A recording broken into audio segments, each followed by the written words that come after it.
Hey everyone, I finished watching the next episode of Power Rangers Time Force Legend of the Clock Tower. Let's see, yep, that's the name of it.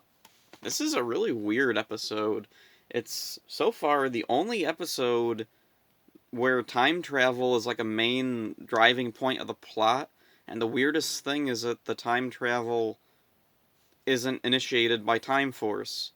It's just magic. Or actually, it kind of reminds me of back in Wild West Rangers when Kimberly gets sucked through that time warp thing. It also reminds me a little bit of Return of the Green Ranger with other elements that are in this episode. So anyway, it starts off with the Rangers are up in the clock tower, and for some reason, they're trying to get the clock to work.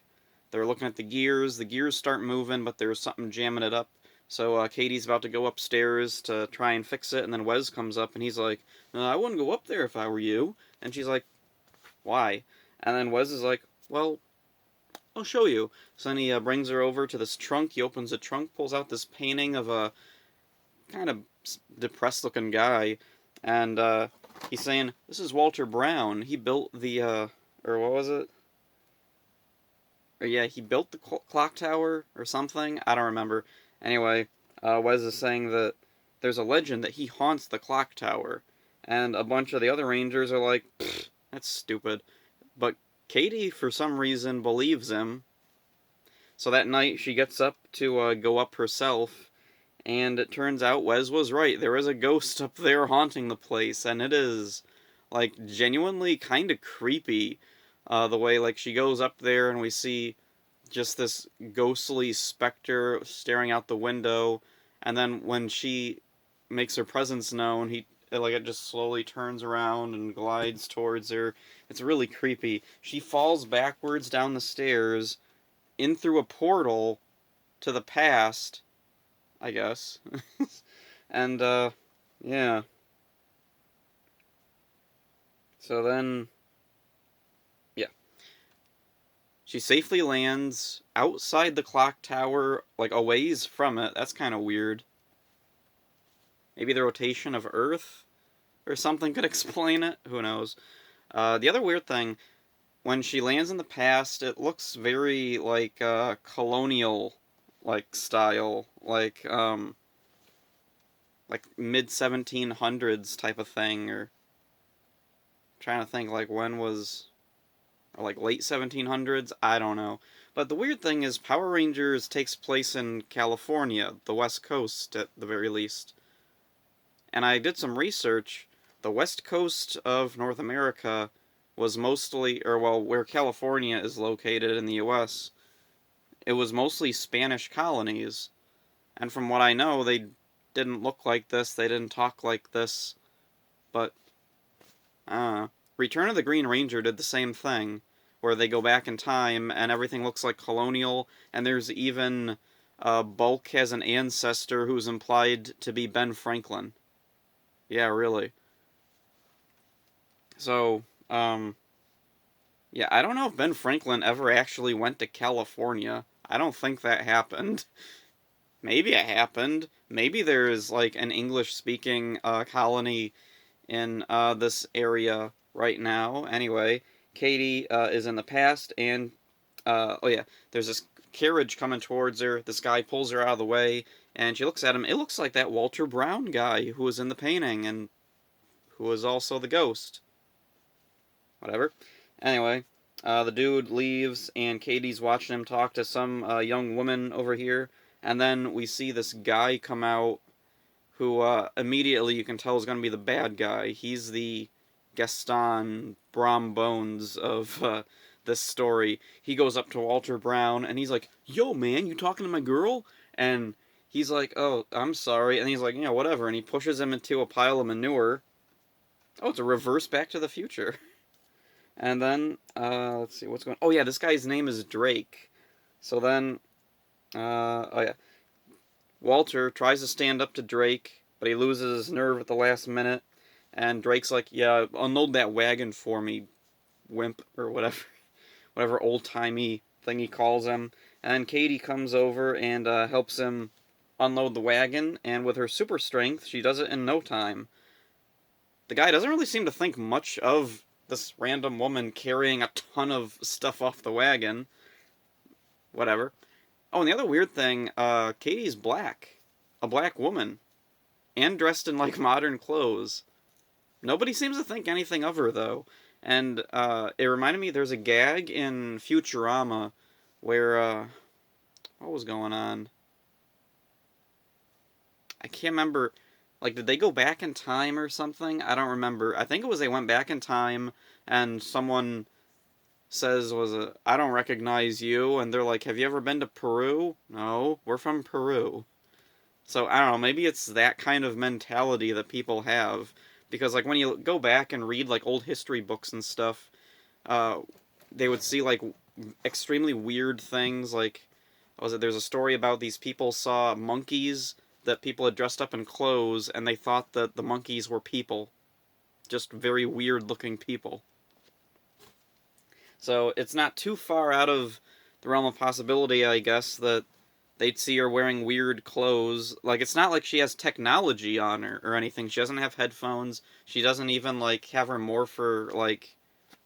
Does she have her morpher in this episode? Like, maybe it's there, but it doesn't really stand out that much. Like, she never turns on the hologram on it or anything.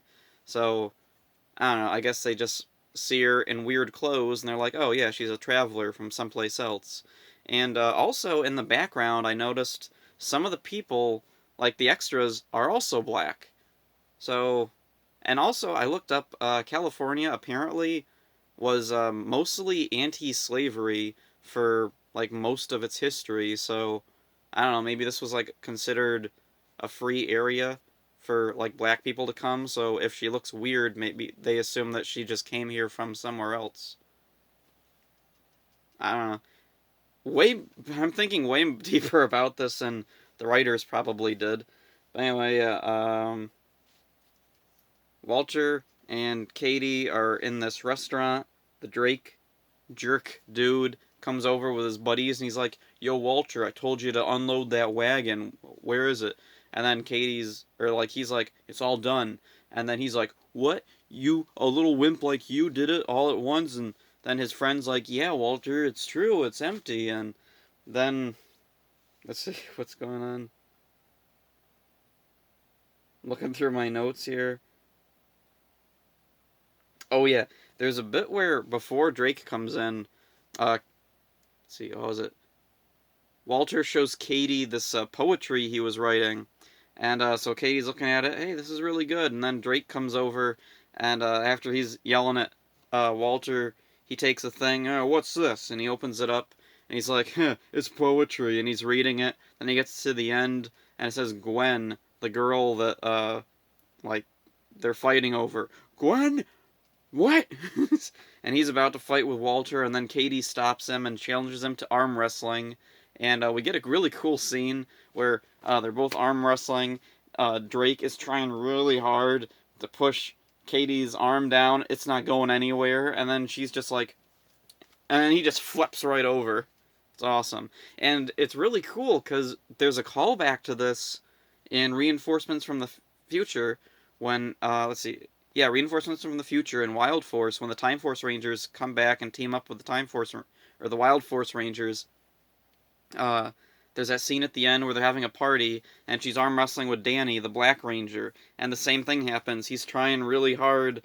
He can't even budge her arm, and then she just goes, whoop, and flips him right over. Like, I completely forgot about this scene in this episode, but I've watched Reinforcements from the Future, especially that picnic scene, a ton of times, and, like, I never realized that, oh, that's a reference to this scene in Time Force. That's really cool. So then, oh yeah, apparently Walter was employed by Drake, and Drake fires him. Oh, whatever. And then Katie's like, oh, dude, I'm sorry, I didn't know. And he's like, whatever, I was gonna do it myself anyway, someday. And then, let's see, oh yeah, then, let's see, Gwen, the girl that Walter and Drake were fighting over, she overhears Drake and his buddies plotting to, I guess, beat up Walter, or kill him, or something. Anyway, she goes to Walter. Oh yeah, and Walter says to Katie his father built the clock tower, and he's living in the clock tower. Doesn't really mean anything to the overall plot. It's just he happens to live there, whatever. Anyway, Gwen goes up to Walter, and she's like, dude, Walter, Drake and his buddies are gonna come beat you up or something. And Walter's all like, oh, well, I'm gonna leave. And then, yeah. See, Katie tries to convince him to stand up to Drake, but it looks like he's not gonna listen. He's just gonna leave. Maybe he'll come back later when things have died down. And then Drake shows up to the clock tower, and Katie steps out to fight him. And then, let's see, there's a big fight with them and Katie, and Katie's just whooping him. Until somebody rolls a barrel at her, and then there's like a weird cut, and then the barrel is like still behind her. It's like just there, but somehow she falls over it. Okay. Whatever. So then they grab her, and then, oh yeah, there's a really funny part where, oh, was it? Da-da-da-da. Oh yeah, Gwen shows up, and she smacks Drake in the back of the head with her little parasol thing, and Drake's like, you're supposed to be on my side! I love that. I just love the guy's delivery. It's so funny. He looks so, like, genuinely perplexed, like, he totally doesn't know this girl doesn't like him, that she's only with him because... Yeah, I don't know why she's with him. And then Walter comes back, stands up to Drake, and at first he's getting his butt kicked, but oh, and this is really crazy. Let's see. He's knocked back, Drake's charging at him, and then he just goes... And it looks like he gets him with a nut shot. Like, we see, and then we see Drake, and tip over, fall to his knees, tip over, and then everybody loves Walter. Gwen leaves Drake for Walter. Drake's buddies leave Drake. They're following Walter around, and, alright. And they just leave Drake over there in pain on the ground. Is that... Oh, I think that's only the second nut shot in Power Rangers. The first would be in the original movie, when Ivan Ooze has the Megazord up in space, and they press the emergency button, and the Zord just knees Ivan right in the... whatever. So then, oh yeah. Right after, let's see, Walter is carried away by the townspeople, Gwen's with him, Katie's happy for him. Suddenly, Jen is shaking her awake and says, Katie, wake up. We gotta go fight Ransik. Ransik's another mutant. And she's like, oh, wait, what, huh? There was a mutant? Okay. And then, she morphs. We get a quick little fight scene. They call the Megazord. Goes through both modes, defeats the mutant. The mutant blows up. And we don't see it put in cryostasis, so I'm wondering, is this one of the times... Like, they didn't bother? Like, they just killed the monster here? Kind of ironic, after last episode, they made a big deal about, yeah, don't kill the monster. We need to, like, refreeze it, but I don't know, maybe they just did that off-screen. So anyway, they're going back to the clock tower, and Katie is telling everybody about her experience of what just happened, and, then Wes finishes the story for her, and she's like, yeah, how did you know? And he's like, it's what I told you earlier, and she's like, what? No, you told me that... Like, Walter haunts the place because... Crap, what was it? He never got his love or whatever. And then she goes over to the trunk that he showed her earlier. She opens it up, pulls the painting out, and it's not the same painting. Now, there's Walter and also Gwen with him. And they look really happy. And, yeah. So, yeah, that's it for this one. This was a unique episode of Power Rangers. I really like this one. I remember liking it when I was a little kid, too. And, one of the really weird things is because there's no monster, at least not until the very end, and he's kind of just incidental to the plot. There's no Ranger action either, for the most part, except for, like, that just incidental stuff at the very end.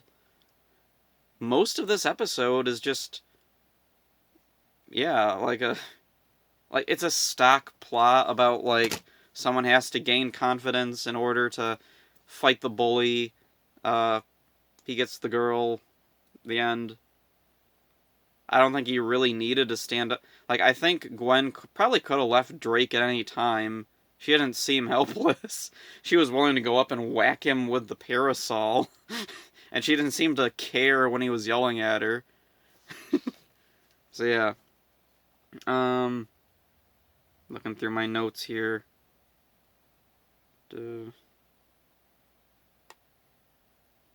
Oh yeah, this was a weird thing. Usually after I watch an episode, I'll go to Ranger Wiki to look up trivia, and this is no different. For the last couple episodes, I really haven't been seeing anything too interesting with the trivia, but Ranger Wiki occasionally does these really bizarre, weird, pedantic things in the trivia for episodes. Anyway, in the trivia for this one, it says Eric doesn't appear in this episode. Yeah, and what relevance does that have to this episode? We don't see, like, Eric's Zord or anything. There's no reference to Eric. There's no reference to the Silver Guardians. So why is Eric mentioned at all?